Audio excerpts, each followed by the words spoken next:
Hi, this is Captain Anthony DeJulian, and today we're going to rig your basic skipping ballyhoo. So what we have here is a medium-sized ballyhoo. First thing you want to do is take your slowly defrosted ballyhoo, and you're going to take your fingers and press gently down the stomach and move all the guts and waste product out through the vent hole in the back of the fish.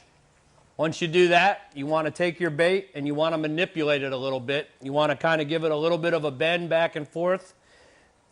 Push your thumb down on the top of the backbone to break some of the meat away from the fish's backbone so that the bait is very supple and can move very freely. And now here what we have is we have our basic ballyhoo leader and hook. I have a 100-pound monofilament leader material.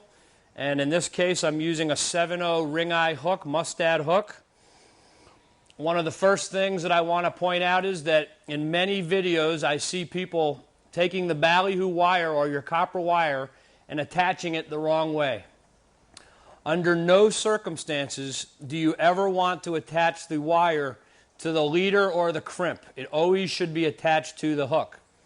In order to do that, we'll take our piece of copper wire and we'll go up from the bottom of the hook eye up through the top, bend it down along the upper shaft of the hook, and then wrap several times over the piece that you bent down that shaft. So now you have your copper wire attached to your hook itself. Now we have that ready to go. We're going to pick up our ballyhoo. We're going to estimate about where our hook wants to ride in the bait. So we're going to line it up just like that to see where that spot will be. I'm going to put my thumb right there just to give me a reminder of where that is.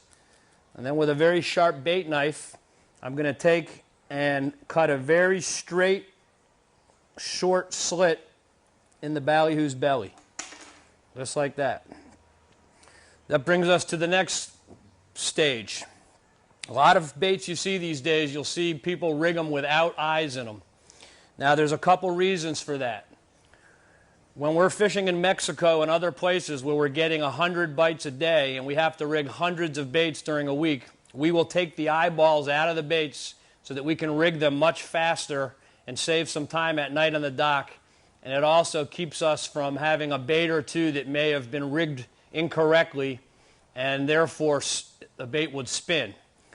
But in this case, when we're only rigging a couple of baits, I like to leave the eyeballs in because I've never seen a ballyhoo swimming around in the wild without eyeballs. So I'm going to turn the bait over. I'm going to take my sharpened mustad hook and I'm going to go right through the gills of the ballyhoo on one side. Whether you're left-handed, right-handed, doesn't matter. And I'm going to bend the ballyhoo so that the hook goes right down the belly and the point of the hook comes out of the slit that we cut earlier.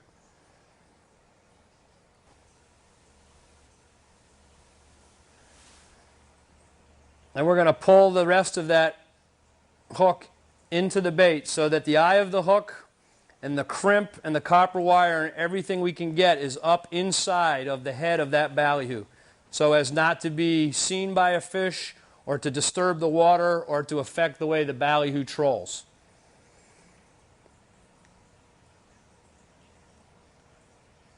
Then I'm going to take my copper wire, I'm going to go behind both gill latches of the ballyhoo. Once there, once there like that. Now I'm going to continue with my copper wire and I'm going to go through the eyes of the ballyhoo just like that. And then pull it all the way through. Now I'm going to pull that tight and give it a couple little pulls so that it's nice and snug.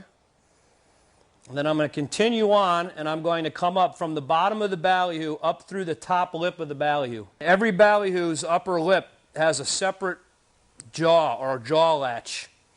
And there's a little soft spot right there. We want to use this copper wire by taking it, going through the bottom jaw and then up through that little soft spot in the upper lip, bring the ballyhoo wire through that hole, just like that.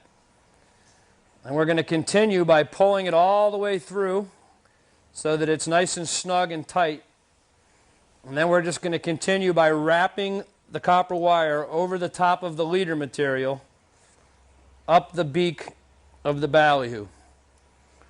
Once we get several wraps on there, we can then take our fingers and we can break off the end of the ballyhoo bill. And then we continue wrapping with the copper wire all the way to the end, making sure that the leader stays as straight as possible on that beak.